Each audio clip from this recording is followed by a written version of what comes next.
Welcome back, guys. It's your boy OnlyRandz. We're going to do another recap of Late Bloomer, episodes 3 and 4. They just came out this week. We're going to take a look at them and, do the commentary that you guys all know and love. Special shout out to my sponsors. We got Sing Beans, best coffee in the game, locally brewed. We got Open AI Systems, or sorry, not Open AI. We got AI on Systems. They can add artificial intelligence to almost any business that you have. And, it's groundbreaking for every business. And then we got Casper the Jeweler, finest jeweler in the game. Hit him up if you want any custom pieces. Let's get straight into it. So the opening scene is Jus and Neil. They're playing, some video game. I don't even know what this is. Yoshi's Island, I guess. I actually never played that. But it's Neil and Jus. They're definitely younger. And now they're talking about girls. And they're talking about, having the fog on. Back in the day, girls are going to like you so much more. I don't know if it was like that. But hey, that's their reality. So let's see how it kind of continues to play out. We got the classic, thing where, the immigrant dad buys school supplies from like a cheaper place because Staples is too expensive. That's classic. We all kind of went through that. And the backpack or the school supplies from the older sibling is going to the younger. And Manvi is pretty choked. A young Manvi is pretty choked about it. Again, just classic things. Wait, these guys are in the, in school? Like, that's the next scene? Like, I don't know, I still need to figure out what grade these guys are in, but they're talking about talking to girls. Even him saying that, I gotta go lay down some game on these girls, levels of confidence are pretty high for a young Tender Singh. I gotta say, even at the end of that scene, they're talking to that girl, they handle that with such grace. I mean, that is, I love to see it. I love to see young Singhs with that much confidence, because, there's a lot of us out there.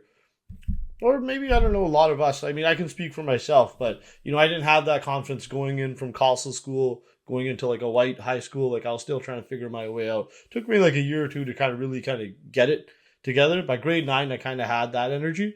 But, seems like these guys are even younger than that and they got it. So, kudos to them. And for the, the new young Singhs that are coming out there, fucking learn something from that. Wow, honestly, that scene started off so wholesome, and they were just in a classroom scene. They're all talking about things like how the white teacher is classically butchering the brown name. Don't ask me how I got to Randy. And then it gets fucking dark because now it just showed that 9/11 just happened, and you can kind of foresee where this is going. You got the the turban kids, the Bartka kids. There's a few brown kids that are in there. And this is the racism that they're going to show. So, I don't know. I mean, I went to Khalsa school, so I didn't feel it at that time. But I'm sure going to like a white, elementary or public school like that, it was probably a lot harder. So, I'm interested to see, his insight on this. Okay, so we can see the concern in the next scene. The parents are all together, just me and Neil's parents. They're kind of talking about the situation. Neil's got a white mom. So she is showing concern, signs of concern. I think it's going to get to a point here where this is the reason why Neil cut his hair, but we'll kind of see how this plays out. Meets dad dropping him off, and just leaves his bag in the car, and then his dad and his uncle and his other uncle get out of it, and then he kind of pictures them as terrorists. Fucking hilarious scene. That's actually really funny. I don't laugh to myself that often, but that's actually really good. So the next scene has him just meets in class, and you're kind of seeing that the alienation that occurred at that moment. All the white kids are starting to stare at him, this and that. Now the othering has started. He's trying to differentiate himself, saying, "Hey, listen, I'm not even Muslim." I guess this is what people were kind of going through at that time. Again, in 2001, I don't know if I ever really felt it. I'm sure people were thinking it while they were around us, but because I was in college school, I think we felt in a little bit of a bubble, we were cool. Next scene, I mean, it kind of just continue on the alienation, and it cuts to them sitting at home watching the news. There were a lot of acts of violence and other things like that against Sikhs in confusion for us being Muslims. Not like the Muslims should have been targeted by any means. I'm not saying that, but this is the ignorance that kind of came with it, the fear-mongering, all that kind of thing. They basically thought that anybody who had a turban and beard was an enemy.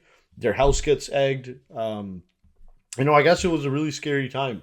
I guess it was a really scary time for anyone that was involved in those situations. And yeah, I mean, I'm really liking this episode right now because it's showing this different lens on what had occurred. I really like this. That's a heavy scene. So basically, it is revealed that Neil's mom had gotten Neil's hair cut, and now you're gonna see the added isolation of Jus at school, and maybe this could show like the beginning parts of the cracks in their relationship. Um, the parents are both going crazy, and that you have to keep your traditions, and there was bullying, and it wasn't even always from white kids. Even when I was in high school, it was even from the same upbringing. Like, oh, why don't you go get your hair cut? And you do have to kind of stay strong in those moments, even though you may feel weak. I've talked about this a million times, but let's see how this kind of continues to play out. But yeah, that's a fucking big bomb that just got dropped. Again, I'm just fucking loving this episode. Like, there's so much rawness, there's so much realness. Like, I don't know if Jus went through this exactly, but the story's great. It came from somewhere, so I like this. This is kind of reminding me back of what I loved about season 1. Fuck, another tough scene. Neil's at school the next day, and now he went from Neil to Neil, and he's being accepted by the white kids. And now, again, you can further feel the isolation of Jus. Now he's the only one like that. Let's see how this kind of plays out. You got that next scene where fucking Jus and everyone's kind of playing basketball. Those kids are being pricks to him. This one fucking fat kid in this like blue jersey, he tries to knock his butt off, and that's I've talked about how many times that's always going to lead to a guaranteed fight. You can't fucking do that. Young Jus has fucking heart. I think Neil being a little bit of a bitch for not standing up for him, and they're still cousins. He kind of said something, but like you got to kind of have a little bit of that scene. And of course, the bitch white teacher pushes Jus off and blames him and not the other fat fucking bully kid. That's gut wrenching. You know what I mean? But I don't think kids were ever that stupid too. So basically, what happens is that the girl walks in and she's like, "Hey, dude, is it true what the kids are saying? Is that that Osama is your uncle?" I don't think kids were ever that stupid. You know what I mean? I think that's an obvious joke. The ignorance was definitely there, but I think they knew that they were being fucking dicks. And she's like, "Oh, well, what your uncle did was messed up." But I don't know if I buy that part of it. The rest of the episode has been immaculate. That one part, that is kind of a sore thumb. Now, the following scene, carries on with Jus walking in front of a barbershop, and he's feeling what every Singh kid has felt at least once in their life. Now, what his character is going through in this show is probably a lot worse than anything that I had to deal with, because I didn't really have to deal with that much bullying. Because by the time you get into high school, I mean, kids are fucking dicks, but they're not as bad. And we still had like a fairly Punjabi crew that, aside from a few jokes and like internal things of people saying like, maybe you should cut your hair, there wasn't that much. You were saying you were Gandhi, like, that's what it was. But every, saying, I think at one point or another has walked by, or not walked by a barbershop, but has at least thought about cutting their hair just because they wanted to fit in, or, get some more girls, or anything in that regard, be a soccer superstar, I mean, if I maybe had a haircut, I could have been the next Cristiano. I'm kidding. I love my bug. The scene cuts to the Starbandi, but I didn't ever get one of those. That's probably why I still wear a parka. I mean, I'm wearing a pag today because I'm going out, and there's gonna be some fly shorties, but I never really got the Starbandi. I mean, I didn't know that was such a big ceremony, and maybe that's a fault on my parents. So that kind of concludes episode 3. Not my uncle. Great episode. Honestly, I fucking really love that episode. The concluding scene is that Neil feels kind of left out because Jus is getting all this admiration for finally tiring a bug. And, he's the one who's getting the love now, like Neil was getting the love for having a haircut at elementary school. But it's nice to see that the both boys are sitting together and they're still friends, even though there's been a little bit of tension. So, and you know what? That's a great episode. There's not even too many jokes I could really crack about that one. That was awesome. It was heartwarming. It was heart-wrenching. There's a lot of big moments. There's a lot of real moments. God, I can't stand that one moment where the girl says, like, "Oh yeah, I think it's really messed up what your uncle did," because she's referring to Jus's uncle as Osama. I mean, that just doesn't happen, man. That never happened. No kid fucking believed that. Come on. And next up, let's get straight into episode 4, the funeral. If the title doesn't give it away, I assume someone's gonna die. Who knows who it is, but hopefully we can build on the relationship of Neil and Jus, and they can kind of start to come together. Maybe it's somebody that affects them. I don't know. Let's get straight into it. Like, follow, subscribe, tell your friends, Instagram, fucking YouTube. Everything helps the channel. It all helps the algo to get my content out there, and I really, really appreciate everyone who's been on the ride and for the people who are about to jump on the ride. So episode 4 opens up with a pretty wholesome scene. It is Joi Chacha, new character, classic kind of English speaking character. They do the look my strong. Gotta love that. That's a Easter egg for. Well, it's not even an Easter egg. I think it's just a common one that all the Jess fans had, and he's asking about where Jess is. They don't know that just Meat's been kicked out of the house, and Manvi and Uncle seems like they're going to be going on a walk together and talking about it. I like the dynamic here, though. Again, the realism he captured in all these moments is absolutely great. I wasn't really feeling it at certain parts of like season 1, and then it kind of built into itself. But this one, it seems to be really grounded, and I'm feeling that. I really like it. I mean, that's a heavy scene. I mean, it just cuts into the morning after, and Manvi walks down ready for the walk, and she sees Jogi Uncle. He's gone. He's croaked, and he was just putting on his socks as well. So fuck, that's a tough scene. Like, that hits you hard, especially because that's the day that's coming for a lot of us. If we haven't already seen many of those days, I'm sure we all have people who have kind of passed away. So it's always a tough one. So I gotta touch on this next scene because it's fucking just awesome, and I love that little touch here. Is that Jess is doing this brand deal, and he's talking about this hair serum or whatever, and it's going through a few takes. Rebecca's holding the camera for him, and then he gets a text from his dad, which presumably he hasn't been getting, and this is probably about telling him the news that Joi Chacha has passed away. But the one thing I really love here is that he doesn't have the text messages like readily apparent. He's still got that little layer of privacy, and you need that even in a relationship, even in a strong relationship. That's just that little extra thing. That's that same thing when you're in the car and you might be with a girl or with anyone else. Somebody calls you one of the boys. First thing you got to say is, "Yo, bro, you're just on speaker." And it's not about being shady or anything like that. It's just more like you have to put people on. You notice that you're being listened to. Because you don't want to say something stupid or anything like that, about other bitches that you got. No, I'm kidding. It's not about other chicks, but you still need that extra layer of privacy. I find that people who are too open with one another, that's not necessarily a good thing. Those are the type of people that fucking are sitting on the toilet and taking a dump while their significant other is fucking brushing their teeth. That's fucking gross. That's going to be the collapse of your relationship. Don't fucking do that. That's a great. He opens a text and it says, "Jogi Uncle dead. There's a thumbs down and funerals tomorrow." Like, that's hilarious. Again, not necessarily rooted in reality. It's just kind of a funny thing. I don't think any dad would be making light of the situation by throwing in an emoji. But I like that. I can deal with that level of fantasy in that situation. See, like, that's the thing, though. Now they keep kind of talking about it, and he's like, Jogi Uncle, who's fucking dope the way you just described him. Trailblazer. He's like, he was an artist, traveled the world, all this kind of shit. Unmarried. This guy at that age, unmarried. He just fucking bitches, man. He lived in Germany as well. They kind of made that, they made that clear. So, this guy was a gamer. And you could see that from his vibrant personality in the fucking 10 seconds. I wish they actually kind of built on that character, but maybe that was done by design. Is that we love him right away and they pull him away from us so quickly. Like, I fucking love that part. And then, again, we're kind of starting to see the selfishness of Just come out. He's saying like, "Oh yeah, I guess I have to go to the funeral." If the guy's such a source of inspiration, what is that even a thing? Just because you want to avoid the uncomfortableness of like seeing like fucking Neil and your parents and all that kind of shit. Like, these are the moments that you got to put the shit aside. Put the bullshit aside. You got to be there for your family. And these are the moments exactly for that. So that's still the overall theme of what's kind of going on here, that I'm not really liking the Jasmeet character here. He's kind of selfish. I don't like that. And also, Rebecca offered to go, which is actually a nice gesture. I mean, if you guys have been dating this long, I think she should go. They're living together. So, I think she should be going to the funeral if, that's a thing. So let's see how that plays out. Next scene kind of cuts to Manvi, obviously bummed out about Jogi Uncle. And the mom's talking about having to reschedule. So I guess Jogi Uncle had flew in for the wedding. But now that he passed away, of course, you can't celebrate a wedding in this exact time.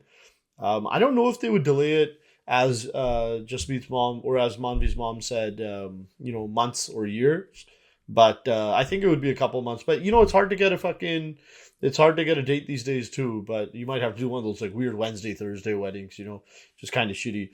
But, it could still be fun. And Manvi is relieved, she's happy. She really doesn't want to get married to this guy. Like, fuck, like that's pretty interesting, you know. So, in the next scene, he's just talking to Rebecca, and then he's just saying that like he doesn't want her to look like his girlfriend. Then he pulls up into the funeral home, sick fucking fit. Um, he's got the all black trench coat, like a dark gray sweater, black bug, solemn look on his face. But he still got the chain out. This is a wedding, I mean, sorry, it's not a wedding. This is a funeral. You wouldn't have the chain out on a funeral. Like, come on, man. It's not a fucking fashion show. Scene in there, he kind of walks in, does his, discussions with everybody, sees Manvi. And Manvi's actually just beaming with excitement. I mean, I think you would be a little bit more sad in this situation rather than excited because I guess Jogi Uncle wasn't that old either. He's probably a guy who's in his, late 60s, early 70s, so it's like it's a life that's taken a little bit too quick. And then, you see the main man, Sukhman, in there, so corny, so cheesy, but, you just love that character. And, he's, just blowing a bunch of smoke and, this, that, and the other. And then just sees his mom and, they have a nice embrace. And then there's the look between Jasmeet and his dad. And there's like that tension that's still there that hasn't really dissipated. Will we see the tension or will we see the relationship between them come to an embrace today? Let's find out. Both of them have their egos. Both of them have their pride. Let's find out. I love this next scene because, it's like the body washing scene of Jogi Uncle. And, it's such a surreal moment. I did it with, my grandpa. And, there was a bunch of us in there. And, it's pretty... it's a little bit over the top because you have the funeral curator guy. He's kind of going nuts, giving instructions about which way to maneuver the body, how to put the shirts on, how to put the pants on, this, that, and the other. And it's a very chaotic situation. Everyone in this scene, they were a lot more calm. Like when I did it with my grandpa, there was tears kind of flowing. It was like a pretty emotional situation. And, it was still very chaotic. And then it kind of boils to a point where, they're about to tie the bug, but the curator keeps telling them, no, this isn't how you do it. That's how you do it. And then Jasmeet's dad has to be the voice of reason to finally tell the guy, shut the fuck up. He knows how to do this. Give him some peace and quiet because they want to just, calmly do the rest of the situation. Emotions are high. This is a fucking high intensity moment. That's his brother. You know what I mean? So there is going to be these emotions that kind of flare up. Next scene pops up, Chippy and Manvi get to talking. It seems like their relationship is kind of reconciling. And they have this moment where Manvi, starts talking about what she's going to do with this extra time. And, she might want to travel or do something. And then she's never really done that. And, she says something pretty insightful there is that Jogi Uncle is the only one that would actually listen to her, even when she was younger. And that meant everything. I think we all kind of need someone like that. Then it cuts over to Rebecca walking in. And she has a quick little chat with Jasmeet's mom. And, they kind of talk about it, this, that, and the other. And, as pleasant of a conversation they have, she kind of drops a bomb on Jasmeet as he tries to kind of break it up. And saying that, she's a very nice girl, but we prefer someone from the same culture. And he's like, she is from the same culture. Because I guess Rebecca is half. And Jasmeet's mom's like, you know what I mean. That's scalding right there. Just a beautiful scene at the end there. It's like, everyone paying their respects, all that, this, that, the other. And then you got the one Pakhandi auntie who doesn't really know, but, likes to make the moment about themselves. So they put the shine on themselves. They're crying the loudest. And Manvi can't hold in her laughter. And it's a pretty fucking funny scene. Because you do see this pretty often. You see when people do pass away that the far, far away people sometimes are just, doing the extra drama. And again, amazing fucking insight. He's kept it real through and throughout. Fucking just is firing on all cylinders right now. What a banger of a moment that the episode is closing off with, 5 minutes left into the episode. You got this big moment of drama. So Sukhman comes up to Manvi and he's like, hey, we solved all our problems. We're just going to do a court marriage. We'll move in together in your parents' basement until our new place is built. And that solves all our problems. We'll just do the ceremony later. And then Manvi is pissed about this, obviously, because she wasn't consulted. And he just talked to their dad about it, right? So now they have this whole argument. And she's like, what's all this court marriage stuff? And, this and that. And then Manvi, in this moment of stress, I don't even blame her. But she kind of throws Jus under the bus. And she's like, oh, well, why does... Okay. And she throws Jasmeet under the bus. And she's like, well, if I can't live with Sukhman before we get married, and then we can just have the marriage later, it's like, why does just me get to do that with Rebecca? And she points at him. And then, Jus's dad is like, it's like, well, fuck him. He's not part of the family. Fuck that guy anyway. What the fuck do I give a shit? And Jus cannot keep his emotions in. He's like, well, fuck you guys too. Enjoy being miserable. Go fuck yourselves, blah, blah, blah. They don't swear as much, right? But that's basically the gist of it. So I was thinking there's going to be some reconciliation. There's obviously not going to be any reconciliation for at least a few more episodes. But, that's a powerful, powerful scene. So that ends episode 4. It seems that Manvi and... look, I don't even know what Sukhman's character's name is. But Manvi and Sukhman's character have eloped and they have signed the marriage certificate. So Manvi did go through with it. And... Jasmeet wasn't invited to the ceremony. Again, that's kind of weird. Like, I think no matter what the beef is, like, that still has to be part of it. The sister and brother dynamic, that's got to be there. You don't have to talk to the dad right away, right? I mean, it can all be civil for a little bit. But yeah, they're kind of beefing. Jasmeet finally tells Rebecca that he loves her. It's in like a pretty nice, comfortable scene where they're just sitting together on a couch. That's a classic one. It's casual. It's not like this big moment. You got to love that. And then the episode closes out with Manvi going downstairs. And I love the color choice for that downstairs basement room because it's all gray, it's all bleak, it's depressing, it looks very sterile. And the episode ends with Manvi getting into the fetal position, similar to the position that she found Jogi Uncle in. Again, it's a great moment because, that was the only person who listened to her. And now it feels like she's been pressured into this moment, never really making her own choices. And, this is a recipe for disaster, and she's probably going to ask for a breakup near the end. But maybe she learns to love Sukhman's character. So let's see how that kind of plays out.